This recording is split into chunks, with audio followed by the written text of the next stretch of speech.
Pemirsa, jelang debat Cawapres, Muhaimin Iskandar, Gibran Rakabuming Raka, dan Mahfud MD mempersiapkan diri mengatur strategi. Sementara format debat tidak jauh berbeda dengan debat Capres, hanya akan ada penambahan podium di mimbar debat.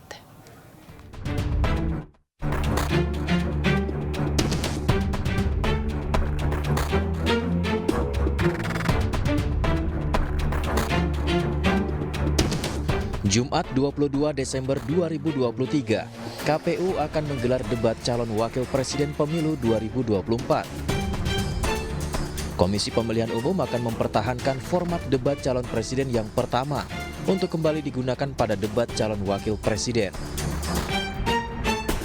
Ketiga cawapres yakni Muhaimin Iskandar atau Caimin, Gibran Rakabuming Raka, dan Mahfud MD diyakini telah mempersiapkan diri menyambut debat perdana cawapres. Sementara itu, format debat dinilai akan memberikan kesempatan lebih banyak kepada capres atau cawapres untuk mengungkapkan gagasan.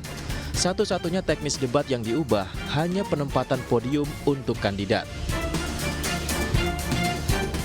Sekretaris TPN Ganjar Mahfud Hasto Kristianto berharap podium yang disediakan saat debat cawapres tidak disalahgunakan.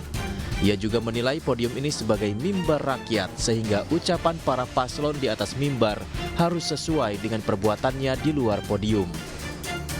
Podium ini mimbar rakyat. Podium ini harus menyampaikan satunya kata dan perbuatan. Kalau di podium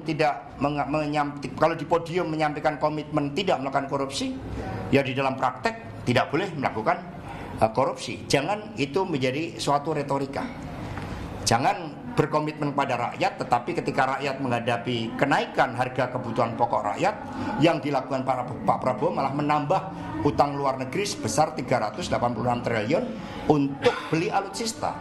Padahal perang yang kita hadapi adalah terhadap kemiskinan, terhadap kebodohan, terhadap ketidakadilan, bukan perang dengan menggunakan senjata yang mematikan kemanusiaan. Itu bedanya. Pada debat cawapres ada 6 tema yang dibahas. Tema-tema tersebut adalah ekonomi kerakyatan dan digital, keuangan, investasi pajak, perdagangan, pengelolaan APBN APBD, infrastruktur, dan perkotaan. Tim Liputan iNews melaporkan.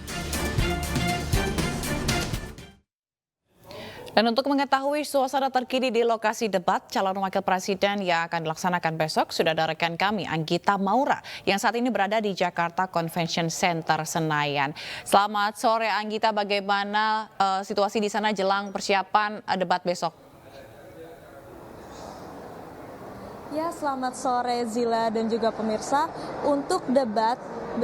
Untuk debat cawapres yang akan berlangsung esok hari, dapat kami sampaikan bahwa saat ini pun memang masih dalam tahap penyelesaian.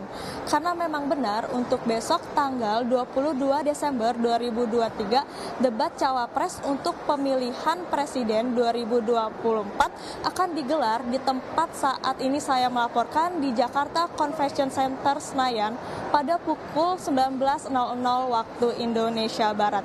Dan dapat kami sampaikan juga untuk tema yang akan dibawakan debat cawapres besok antara lain menyusung tema ekonomi kerakyatan, ekonomi digital, keuangan, investasi pajak, perdagangan, pengelolaan APBN APBD, infrastruktur, dan perkotaan. Sementara untuk keamanannya sendiri, Zila dan juga Permisa, dapat kami sampaikan, tadi kami sempat menanyakan kepada pihak Mabes Polri maupun Polda Metro Jaya bahwa mereka belum bisa membeberkan berapa personil yang akan dikerahkan untuk debat besok. Sementara itu yang dapat kami sampaikan, Zila. Baik, terima kasih Anggita atas laporan Anda langsung dari JCC Senayan, Jakarta. Selamat bertugas kembali. Nah pemirsa, lalu siapa dari ketiga cawapres ini yang paling luwes saat debat besok? Dan untuk membahasnya sudah bergabung bersama kami pakar komunikasi politik dari UIN Jakarta, Gun-Gun Herianto. Selamat sore Mas Gun-Gun. Selamat sore Zila. Ya, oke Mas Gun-Gun. Baik. Mas Gun-Gun, kalau kita lihat dari evaluasi debat kemarin, kali ini nih menurut Mas Gun-Gun gimana debat yang akan berlangsung dan siapa kira-kira yang paling siap di antara ketiga cawapres? Iya, saya pikir semua ya dari tiga pasangan calon, terutama cawapres-cawapresnya itu harus siap dengan topik-topik yang sebenarnya harus membutuhkan data-data yang konkret, data-data yang verifikatif ya, seperti isu ekonomi kerakyatan, ekonomi digital itu, kemudian APBN, APBD gitu ya, itu kan butuh sekali verifikasi data. Oleh karena itu maka bicara misalnya aspek keuangan, bicara soal investasi, itu tidak bisa mengawang, harus membumi, ya, terutama misalnya dengan data-data faktual yang bisa kemudian menjelaskan kepada halayak soal knowledge mereka, termasuk juga soal infrastruktur dan perkotaan. Itu kan harus evidence based ya, harus basis data, terutama situasi terkini dan mitigasi-mitigasi saat ini dan ke depan. Misalnya bicara soal gagasan inovatifnya seperti apa, terobosan-terobosan seperti apa, dan posisi atau standpoint mereka untuk 5 tahun ke depan ya sebagai pemimpin bangsa ini itu seperti apa begitu. Nah, kalau bicara soal aspek mereka yang akan kemudian tampil, tentu selain kemampuan retorika ya, karena bicara soal knowledge atau sebut aja itu yang disebut dengan logosnya, ya, logos itu basis pengetahuannya, itu juga harus mampu kemudian membangun yang disebut emotional appeal ya, dengan audiens ya, dengan audiens yang ada di lokasi, juga emotional appeal dengan pemirsa yang menonton mereka dari dari televisi atau media lainnya. Baik. Oke. Baik, Mas Gun-Gun, kalau misalnya dari apa namanya tim pemenangan begitu ya mengklaim bahwa kalau kita lihat evaluasi debat kemarin, debat ini tidak menentukan begitu ya. Tapi kita rasa debat ini juga akan melihat kualitas dari si calon sendiri. Menurut Mas Gun-Gun, seberapa signifikan debat ini untuk mengangkat elektabilitas dari calon-calon ini dan juga mempengaruhi para pemilih? Karena kalau kita lihat Mas Gun-Gun juga undecided voters juga masih banyak gitu ya. Persis apa yang disampaikan Sila itu benar, bahwa undecided voters itu sekarang masih tinggi 28%. Artinya apa? Jangan kemudian underestimate dengan debat yang 5 kali berlangsung begitu. Kenapa? Karena akan mempengaruhi 2 hal. Pertama, dinamika opini publik yang berkembang dari macam-macam ragam kanal-kanal komunikasi warga. Kemudian amplifikasi isu atau persoalan yang kemudian multi platform itu tentu pada akhirnya akan merankingkan isu yang ada di halayak. Nah, itu bisa aja kalau kemudian kemasannya bagus, menarik, kemudian juga tentu bisa menjadi insentif elektoral bagi siapapun yang tampil bagus, tampil kemudian seperti ya ekspektasi publik bahwa calon pemimpin itu bukan coba-coba, pemimpin itu tidak instan, pemimpin itu kemudian harus menguasai persoalan. Nah, siapa yang kemudian mampu merebut ya kognisi halayak dan kemudian mereka ada di top of mind dari publik setelah proses debat, itu bisa saja kemudian sedikit besarnya mengubah peta. Kenapa? Karena kan seperti Sila tahu bahwa saat ini agak beda dengan landscape pemilu 2019, di mana undecided voters itu pada saat debat itu sudah kecil ya. Nah, sekarang tinggi banget ya. Nah, sekarang 68% ini tentu angka yang besar yang bisa diperebutkan. Begitu. Ya. Tapi Mas Gun-Gun, terakhir kalau misalnya kita lihat ada salah satu capres yang dinilai akan meragukan salah satu capres karena melawan 2 capres lainnya begitu ya. Mungkin terpaut pengalaman segala macam. Apakah ini juga akan menjadi tekanan bagi para calon ini dan sehingga menampilkan berdampak pada apa yang akan ditampilkan nanti? Ya, menurut saya memang kan banyak orang sekarang menunggu nih posisi kemampuan, kemudian manajemen forum, kemudian basis penguasaan masalah dari cawapres. Cawapres itu bukan orang yang tidak menentukan. Ini karena model di kita kan pendaftaran juga duit tunggal, jadi mereka itu tidak terpisahkan ya dengan peran dan fungsinya.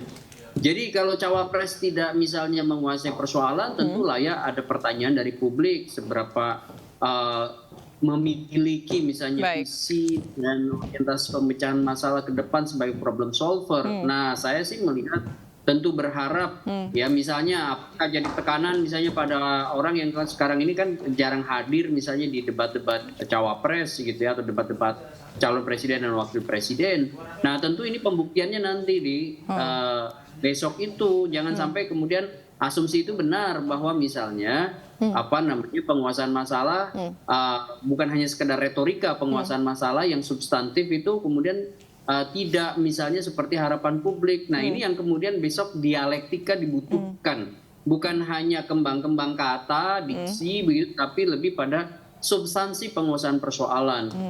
Baik itu misalnya Gibran, baik itu Pak Mahfud gitu ya, maupun Caimin atau Gus Muhaimin, itu menurut saya memang harus menunjukkan kapasitas sebagai calon wakil presiden yang menjadi problem solver bagi persoalan-persoalan faktual Indonesia hari ini, terutama di 7 subtema yang kemudian diperdebatkan begitu. Baik, tadi Mas Gun-Gun juga bilang bahwa isi atau solusi dari para cawapres yang disampaikan nanti pas saat debat ini juga akan mempengaruhi begitu ya si para voters ini. Tapi apakah hanya isi atau substansi dari visi misi yang disampaikan? Bagaimana dengan gaya penyampaian? Karena kalau kita lihat ekonomi berhubungan dengan anak muda, undecided voter juga banyak sekali milenial begitu. Apakah gaya penyampaiannya juga ini penting untuk dipikirkan begitu, Mas Gun-Gun? Ya tentu yang namanya debat itu kan paket lengkap sebenarnya, mulai dari misalnya penguasaan forum atau manajemen forum, CPM, Communication of Privacy Management, kapan membuka, kapan menutup, kemudian tentu juga kemampuan dalam konteks misalnya menggunakan komunikasi nonverbal sesuai dengan segmen yang akan dituju dari pesan-pesan yang tentu ya diprioritaskan, seperti misalnya bicara ekonomi digital ketika kepada masyarakat milenial dan Gen Z, tentu juga diksi-diksinya mungkin ada gimmick yang bisa relevan ya dengan keberadaan mereka begitu ya. Seperti kemarin kan ada beberapa capres yang berupaya untuk merebut ya narasi, terutama dalam konteks pertarungan wacana di panggung debat itu, dan sesuatu itu mudah, dalam tanda petik mudah dikunyah ya, mudah diinterpretasi, mudah dibagikan. Itu yang disebut dalam bahasa akademik itu symbolic convergence ya, atau berbagi kesadaran bersama melalui apa? Ya melalui diksi dan bahasa tubuh atau yang disebut dengan non-verbal message yang itu kemudian relevan dengan segmen-segmen yang dituju dari pesan yang bersangkutan. Baik, ini menarik sekali dan kita tunggu kejutan-kejutan apa lagi yang akan ada di debat besok ya Mas Gun-Gun. Terima kasih Mas Gun-Gun Herianto, pakar komunikasi politik dari UIN Jakarta telah bergabung di Ini Sore. Salam sehat selalu.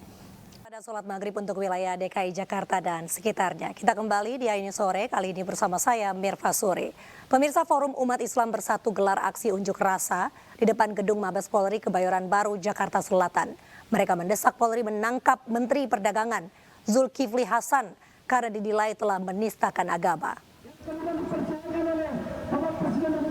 Zulkifli Hasan yang dianggap penista agama,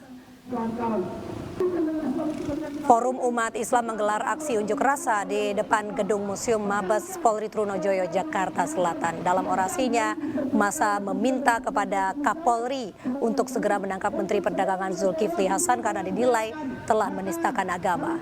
Selain menggelar aksi unjuk rasa, rencananya Forum Umat Islam Bersatu akan melaporkan Ketua Umum Partai Amanat Nasional ke Bareskrim Polri.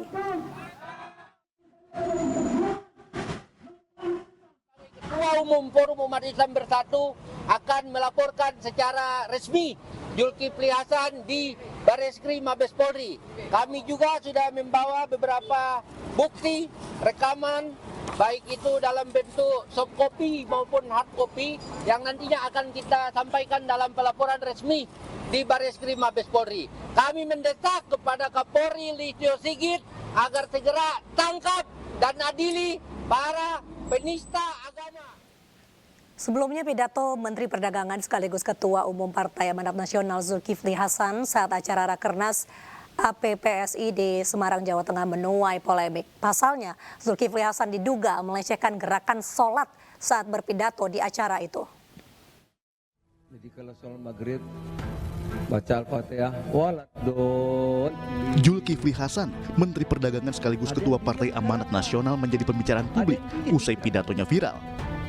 Zulkifli Hasan diduga melecehkan gerakan sholat dengan menyebut bahwa saat ini ada kaum yang fanatik terhadap salah satu paslon hingga tidak mengucapkan amin seusai membaca surat Al-Fatihah. Begitu juga saat tahiyat akhir, Zulhas menyatakan bahwa ada orang-orang yang merubah menunjuk yang tadinya 1 jari menjadi 2 jari. Hal ini diucapkan Zulhas saat membuka Rakernas Asosiasi Pedagang Pasar Seluruh Indonesia (APPSI) di Semarang, Jawa Tengah Selasa kemarin. Akibat ucapannya tersebut, Wakil Sekjen MUI Bidang Hukum dan HAM menyayangkan sikap seorang pemimpin yang menjadikan ibadah sebagai bahan candaan. Janganlah dibuat candaan hal-hal yang sakral seperti gerakan dan ucapan sholat. Karena sholat itu ibadah utama atau ibadah makhluk yang diyakini tata cara dan kebenarannya oleh umat Islam. Karena sama sekali tidak ada korelasi gerakan sholat dan lafaz amin setelah imam membaca surat Al-Fatihah selesai itu dengan pemilu ataupun calon presiden tertentu. Jadi tidak ada korelasinya. Jadi jangan dijadikan candaan. Dan pemimpin juga sebagai teladan dari masyarakat itu harus dapat memilih ucapan, diksi, dan candaan yang cerdas. Ya, Pak Zulhas itu memberikan teladan untuk meluruskan bahwa itu tidak benar. Bukan kemudian beliau menyampaikan kembali ke forum-forum yang seakan-akan itu menjadi komoditas untuk sebuah kampanye. Nah ini kan sama dengan mengeksploitasi ibadah, apalagi itu ibadah makdo ya, ibadah yang utama, untuk candaan yang tujuannya adalah untuk kepentingan tertentu. Nah, ini kan biar nanti akan dipelajari, akan disampaikan pandangannya oleh ahli bahasa dan lain-lain, bahwa ada niatan atau tidak di situ. Sementara pakar hukum Universitas Pancasila juga menyampaikan seharusnya seorang tokoh tidak boleh menabrak rambu hukum. Karena ini menjadi satu pembelajaran bagi masyarakat, apalagi ini bagi tokoh ya, bagi pemimpin, ketika kemudian menyampaikan satu pendapat, menyampaikan satu gagasan, menyampaikan pandangannya, tidak boleh kemudian menabrak rambu-rambu hukum ya. Bahkan yang namanya etika saja tidak boleh, apalagi ini menabrak hukum, saya pikir tidak boleh dilakukan ya. Apalagi nanti ini pasti akan mencederai umat Islam ya. Saya pikir tidak perlulah ini ya. Kalau menurut saya tidak perlu dilakukan oleh seorang tokoh. Nah, oleh karena itu ya tidak ada salahnya kalau saya ya mencermati dalam kaitannya dengan hal ini ya, proses hukum biarlah berjalan sebagaimana mestinya. Nanti penyidik akan kemudian melanjutkan atau tidak melanjutkan, kan urusannya aparat penegak hukum. Kan oleh Pak Zulhas itu mestinya itu tidak boleh dilakukan oleh seorang pemimpin ya. Itu saya kira yang bisa saya sampaikan ya, berkaitan dengan bagaimana persoalan hal ini ya, yang kemudian berkaitan dengan soal hukum pidana memang sudah memberikan satu wadah ya bagi mereka yang kemudian melakukan satu perbuatan yang dikualifikasi melanggar norma yang dinamakan dengan penistaan agama, maka ini bisa saja diberikan satu sanksi. Selain itu, Forum Umat Islam Bersatu berencana melaporkan Zulkifli Hasan ke Bareskrim Polri dengan dugaan penistaan agama. Tim Liputan iNews melaporkan. Viralnya video Zulkifli Hasan yang dinilai melecehkan gerakan sholat mendapat berbagai respon dari masyarakat. Masyarakat menilai candaan agama tak pantas dilakukan oleh seluruh warga negara Indonesia, terlebih bagi para pemimpin di negeri ini. Saya sih nggak etis saja ya untuk membahas agama, apalagi di sedang rapat seperti itu. Udah itu ada para petinggi juga kan. Kalau bagi saya ibadah itu masing-masing, tidak perlu dipublikkan, apalagi yang masalah tahiyat akhir kan. Ada yang 1 jari atau 2 jari dan digoyang-goyangin, ya itu urusan kita sama Gusti Allah gitu yang tahu. Menurut saya sih sebenarnya nggak pantas ya, apalagi kita kan juga lagi sensitif ya dengan kasus adanya politik identitas, ada penggunaan identitas terkhusus buat satu paslon. Cuman menurut saya tuh mungkin perlu di-cross-check lagi ya, apakah benar emang terjadi seperti itu di lapangan, lah misalkan media yang mengatakan seperti itu. Cuman menurut saya sih apalagi urusan sholat ya, itu kan nggak bisa dimainin kan, walaupun bercanda pun sekalipun menurut saya itu nggak boleh dimainin sama sekali sih. Sesungguhnya kan kalau di dalam ajaran agama kita tuh agak kemudorot kalau kita tuh memberikan statement yang menimbulkan kericuhan atau kan menimbulkan. Caleg Partai Perindo belusukan ke berbagai daerah mensosialisasikan program partai ke masyarakat. Tidak hanya itu pemirsa, mendekati pelaksanaan pemilu 2024, perekrutan saksi terus dilakukan untuk mengawal perolehan suara.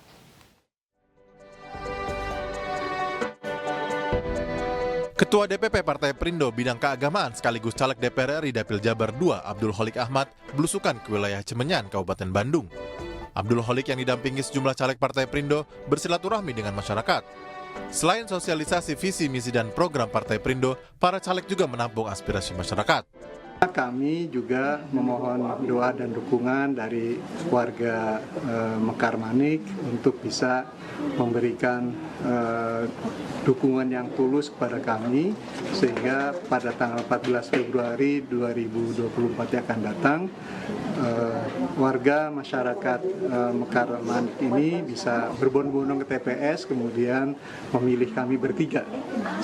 Sementara itu, Sekjen DPP Partai Perindo Ahmad Raufik hadir dalam rapat koordinasi pemenangan bersama DPP, DPW, dan DPD Partai Perindo sekota dan kabupaten di Jawa Barat di kantor DPW Partai Perindo Jawa Barat di Kota Bandung. Rakor yang dipimpin Ketua DPP Partai Perindo bidang keagamaan Abdul Holik Ahmad ini membahas percepatan persiapan saksi TPS untuk diterjunkan di 140.000 TPS di 11 dapil Jawa Barat.